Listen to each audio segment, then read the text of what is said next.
City police ने गणेश विसर्जन के सिलसिले में पुलिस बंदोबस्त के लिए मंगल को पुलिस कमिश्नरेट बशीराबाग में एक अहम इजलास मुनक्किद किया, जिसमें इंस्पेक्टर और उसके जायद मर्तबे के तमाम मुद्देदार शरीक थे। कमिश्नर पुलिस ने गणेश विसर्जन जुलूस के दौरान अमन की बरकरारी के लिए मौसर इकदाम करने की जरूरत पर जोर दिया। उन्होंने जुलूस के रास्तों और विसर्जन के मकामात पर हिफाजती इंतजाम के अपने मंसूबे से इन मुद्देदारों को वाकिफ भी करवाया। Good morning to all of you. I welcome you all to this discussion with regard to Ganesh preparation. In Hyderabad City Police, Ganesh Bandobast is one of the most important bandobast.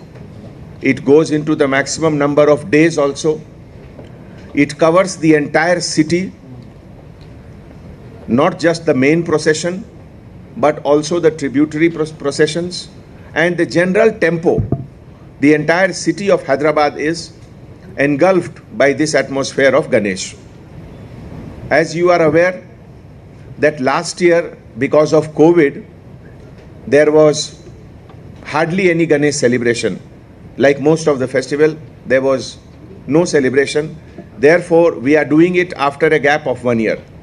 2019 was the last major Ganesh festival, and then we are doing it now. So one of the purpose of today's meeting is that we have to take it to the better level of than 2019.